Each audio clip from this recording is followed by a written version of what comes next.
Vous est-il déjà arrivé de vous demander ce qu'il advient de votre vie quand votre entreprise décide, du jour au lendemain, de vous rayer de son histoire? Pour Mélodie Renaud, 61 ans, responsable conformité chez Riguet Industries à Suresnes, ce n'était pas qu'une question théorique. Après 29 ans de dévouement sans faille, c'est devenu sa réalité. Ce matin de novembre, le ciel était gris et l'air glacé. Mélodie avançait dans les couloirs tapissés de moquettes bleu marine où chaque pas semblait résonner comme un glas. Les bureaux, pourtant familiers, lui paraissaient de soudain hostiles. Dans la salle de réunion 4B, Jeannette Leroy, la responsable RH, l'attendait. Mélodie remarqua la main tremblante de Jeannette posée sur un dossier rouge. Elle savait déjà, car depuis des semaines, les tensions étaient palpables. David Langlois, le nouveau directeur général, multipliait les décisions opaques, exigeait des validations de dépenses suspectes et ignorait ses alertes. Mélodie, merci d'être venue, je vais aller droit au but. La direction a décidé de supprimer ton poste dans le cadre d'un plan de réduction des coûts. Un plan? Alors que l'entreprise vient de publier des bénéfices records, Mélodie garda le silence. Un silence glaçant. Elle comprit que son licenciement n'était pas une question d'argent, mais un moyen de se débarrasser d'elle avant qu'elle ne puisse toucher sa retraite pleine, prévue dans moins d'un an. Sous la surveillance discrète d'un vigile, elle retourna à son bureau, mit son mug favori dans un carton, rangea ses classeurs personnels. Elle prit un instant pour caresser la photo de Thomas, son défunt mari qui trônait sur son bureau depuis 20 ans. Elle murmura « Tu avais raison, mon amour ». En descendant les escaliers, elle sentit un mélange d'humiliation et de soulagement, car si elle n'avait plus rien à perdre, elle était libre de dire la vérité. De retour chez elle, à Meudon, elle ouvrit l'enveloppe de son indemnité de départ. Elle s'attendait à un chiffre correct, mais le montant proposé était indécent, à peine suffisant pour quelques mois de loyer. En lisant les petites lignes du document, elle comprit. Signer cette clause, c'était s'engager à ne jamais parler. Jamais. Elle reposa le papier, inspira profondément et ouvrit le grand placard de son bureau, celui que Thomas avait construit de ses mains. À l'intérieur, des dizaines de classeurs étiquetés « Contrat fournisseur »,« Budget trimestriel »,« Dépenses exceptionnelles ». Tous méticuleusement classés. Elle savait que ces documents contenaient les preuves qu'elle avait, sans le vouloir, accumulées. Elle prit son téléphone et composa le numéro de Grégoire Santini, ancien directeur financier qu'elle respectait profondément. Lorsqu'il décrocha, sa voix grave la rassura immédiatement. « Mélodie, ça alors, ça fait longtemps ?»« Je n'ai pas de temps à perdre, Grégoire. J'ai été licencié et j'ai des preuves de fraude.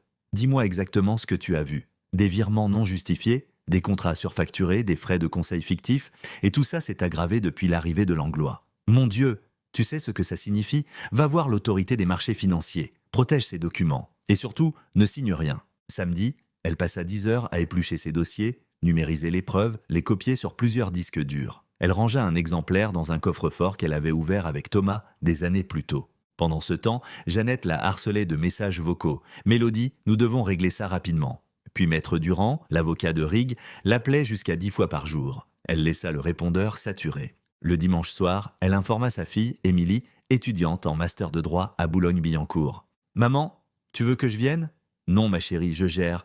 Mais souviens-toi toujours, ne laisse jamais quelqu'un acheter ton silence. » Lundi matin, Mélodie choisit soigneusement un tailleur bleu marine. Elle savait qu'elle allait entrer dans l'arène. Dans le hall vitré de l'AMF à la Défense, elle présenta son dossier. 2 enquêteurs l'écoutèrent, attentifs, prenant des notes. Elle exposa les transactions douteuses, montra les relevés, les emails, les ordres contradictoires. « Madame Renaud, vous comprenez que ce que vous nous décrivez est extrêmement grave. Vous êtes prête à témoigner? J'y suis prête. Mais je refuse d'être réduite à un outil de vengeance. Je veux seulement que la vérité éclate. » Quelques heures plus tard, Jeannette la rappela, la voix paniquée. « Mélodie, les avocats du siège viennent d'être contactés par des enquêteurs. Qu'est-ce que tu as fait? Ce que vous n'avez pas eu le courage de faire, Jeannette. » Ambiance, son d'ordinateur, bips de notification.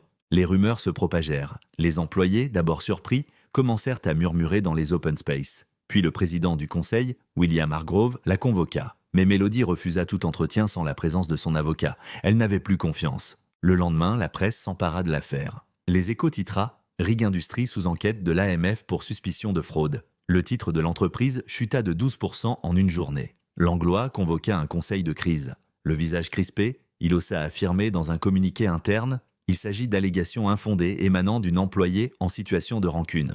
Mélodie regarda ce reportage à la télévision, seule, une tasse de thé brûlant entre les mains. Elle se sentit envahie par un mélange d'angoisse et de fierté. Elle n'avait pas de plan, seulement une conviction, la vérité devait être dite. Le soir même, elle fouilla dans ses archives et retrouva un audit indépendant qu'elle avait fait réaliser en 2022 avant même l'arrivée de Langlois. Cet audit mentionnait déjà des pratiques suspectes, prouvant que les problèmes étaient structurels. Elle transmit ces nouveaux éléments aux enquêteurs. Elle se souvint de Thomas, décédé 10 ans plus tôt. Il lui disait toujours « Ton souci du détail, Mélodie, c'est ton super pouvoir ». Les larmes lui montèrent aux yeux. « Tu avais raison, mon amour », murmura-t-elle à la photo sur la commode. La semaine suivante, plusieurs membres du conseil d'administration démissionnèrent, dont la directrice des opérations et le directeur juridique. L'entreprise vacillait. Les actionnaires exigeaient des explications. Patricia Marchand, désignée PDG par intérim, prit contact avec Mélodie. Elle la convoqua dans un petit salon du siège, loin de la salle de réunion où elle avait été humiliée quelques jours plus tôt. Patricia semblait épuisée, mais déterminée. « Mélodie, nous savons que tu as fait ce que tu pensais juste. J'ai besoin de ton aide. Voici une lettre d'excuse du conseil. Tu es réintégrée avec effet immédiat. Nous t'offrons un poste de consultante pour t'éloigner de la pression avec une rémunération équitable. Merci Patricia.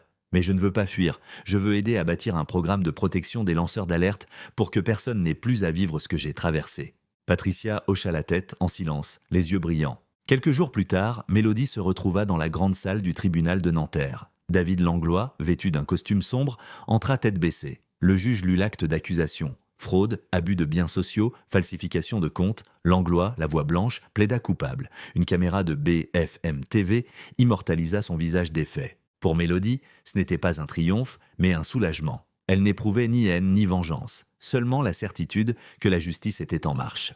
Dans les mois qui suivirent, Rig Industries survécut sous étroite surveillance de l'AMF. Patricia mit en place un programme d'intégrité, un comité d'éthique et une formation obligatoire pour tous les managers.